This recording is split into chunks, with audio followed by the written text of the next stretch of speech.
دینا بغیر جرم کے غلط ہوتا ہے، لیکن چلیں یہاں جرم ثابت بھی ہو گیا. میرا صرف نقطہ نظر ایک ہے کہ جب یہ فیصلہ آئے گا تو اس میں فیصلے کے اندر کتنا مضبوط فیصلہ ہے یا یہ کتنا کمزور فیصلہ ہوگا کہ عدالت جب ٹرائل کورٹ سے ہائی کورٹ کے اندر یہ معاملہ جائے گا یقینی طور پر، تو وہاں پر اس فیصلے کو کھدیڑا جائے گا، اس کے اندر جو قانونی حکم ہے ان کو نکالا جائے گا اور اسی کی بیسس پہ اس فیصلے کو کالعدم کرانے کی کوشش کی جائے گی. لیکن کیونکہ ابھی اس وقت ماحول یہ ہے کہ ہم انتخابات سے محض 8-9 دن کی دوری پر ہیں اور عمران خان صاحب اس کے خلاف اپیل بھی اپلائی کرتے ہیں تو اس میں بھی ٹائم لگے گا. اب تو وہ بیل بھی انفیکچس ہوگی کیونکہ عمران خان صاحب کو سزا ہو چکی ہے اور یہاں پر اگر دیکھا جائے تو سزا کے بعد ایک اور امپیکٹ آتا ہے، وہ ہے ڈسکوالیفیکیشن کا. یہ ڈبل ڈسکوالیفیکیشن ہے جو کہ عمران خان کی ہو چکی ہے، یعنی کہ وہ پہلے بھی توشہ کیس کی کنوکشن کے بعد 5 سال کے لیے نااہل ہو چکے تھے. اب یہ سائفر کیس کے اندر جو ان کی سزا ہے یہ بھی نااہلی ہے اور ایک اور ان کے لیے رکاوٹ ہے کہ وہ پارلیمانی سیاست کے لیے اندر پھر نہیں آ سکتے.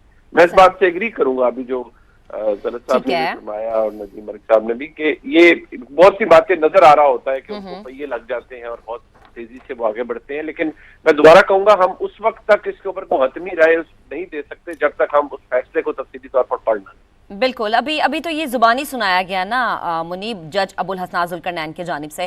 ہمیں بھی ویٹ ہے کہ یہ تفصیلی فیصلہ آئے تاکہ پتہ چل سکے کہ کہاں پر کیا چیز مینشن کی گئی ہے. طلعت صاحب آپ کی جانب آتے ہیں، ٹائمنگ کتنی میٹر کرتی ہے؟ جیسے آپ نے پہلے بھی کہا کہ الیکشن قریب ہے، پھر پی ٹی آئی کا یہ بیانیہ بھی ہے کہ لیول پلینگ فیلڈ ہمیں ملتی نہیں ہے، ہمارے ساتھ ناانصافی ہو رہی ہے کیمپینز میں یا کارنر میٹنگز میں یا ہمارے جلسوں میں یا کچھ بھی. اس پہ کیا کامنٹ کریں گے آپ؟ دیکھیں ٹائمنگ کا ہی سارا معاملہ ہے. آپ اگر فرض یہ کریں کہ انتخابات قریب نہ ہوتے، سال دور ہوتے، آپ فرض یہ کریں کہ اس کے اندر عمران خان انوالو نہ ہوتا، کوئی اور شخص انوالو ہوتا، تو آپ کو فارن منسٹر انوالو ہوتا جو سیاستدان نہ ہوتا، کوئی ٹیکنوکریٹ ہوتا.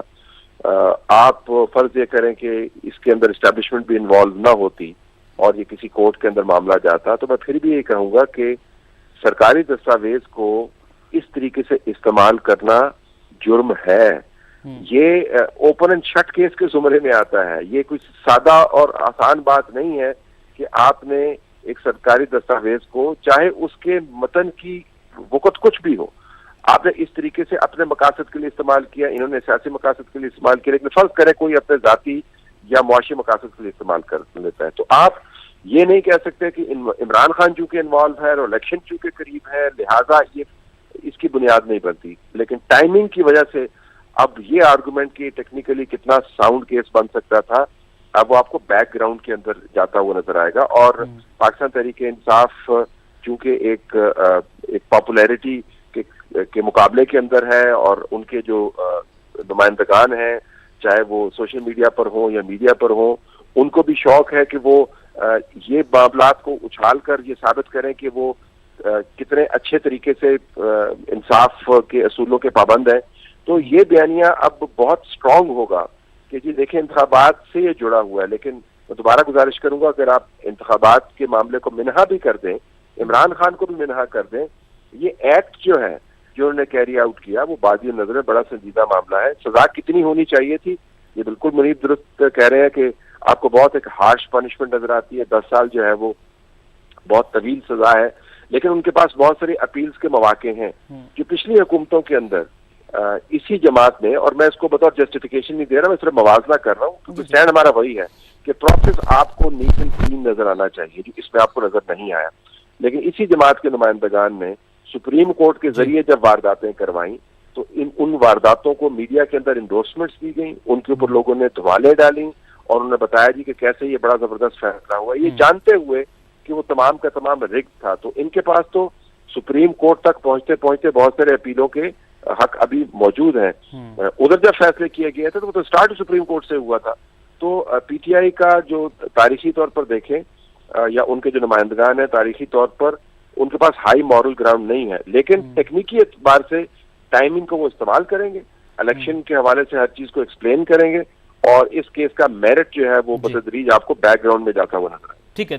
طلعت صاحب ساتھ ہی رہے گا۔ ندیم ملک صاحب، یہ جو اب ہم ڈیبیٹ جس جانب چل پڑی ہے، انتخابات سے معاملہ اور ٹائمنگ کی ہم بات کر رہے ہیں، لیکن اب یہ جو پوائنٹ ہے، یہ جو پہلو ہے، اگر ہم انتخابات کو ایک سائڈ پر رکھتے ہیں، یہ جو ایکٹ تھا اس کی سزائیں تو سنگین ہیں ہمارے آئین و قانون میں۔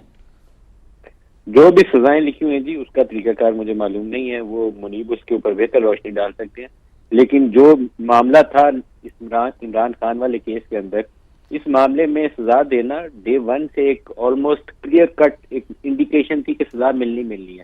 توشہ خانہ میں 5 سال کی ڈسکوالیفکیشن اس کی آلریڈی برقرار ہے، وہ بھی ختم نہیں ہوئی ہے۔ اپیلوں ویلوں میں جو بھی سزا سسپینڈ ہوئی ہے، لیکن کنوکشن بھی برقرار ہے، اس میں ڈسکوالیفکیشن بھی موجود ہے۔ 10 سال کی سزا کا مطلب یہ ہوگا کہ یہ سال 2 سال تو الیکشن کے بعد بھی جیلوں میں گزاریں گے، اس کے بعد کوئی نیا سیٹ اپ ہوگا، نیا سیاسی ماحول بنے گا، کہیں سپریم کورٹ تک معاملہ جائے گا، وہ سنیں گے، وہ بولیں گے کہ نہیں، یہ جج ابو الحسناز صاحب جو تھے، انہوں نے فلانی چیز کو نظر انداز کیا، اس لیے اس کو سیٹیسفائڈ کرتے ہوئے اس چیز کو ختم کر دیں۔ تب تک 2-3 سال گزر جائیں گے۔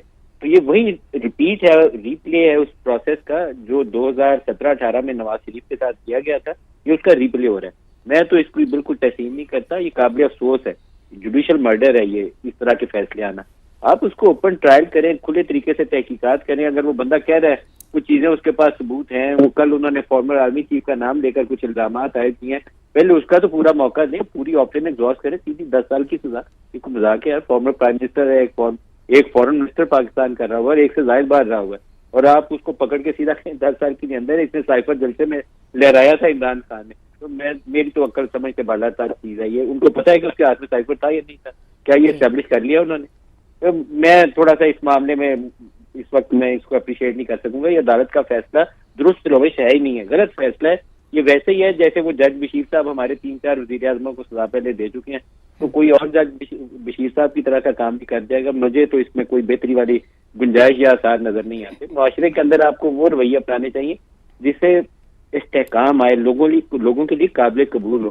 وہ اس کو کیس کو سنتے، بتاتے، اس کی سرزنش کرتے کہ یہ غلط رویہ ہے، کوئی اس کو ایک ٹوکن سی پنشمنٹ دینی تھی تو ٹوکن سی پنشمنٹ دے دیتے اور معاملہ آگے بڑھ جاتا ہے۔ 10 سال کی سزا کیا، قتل کا کیا ہے، کیا کیا؟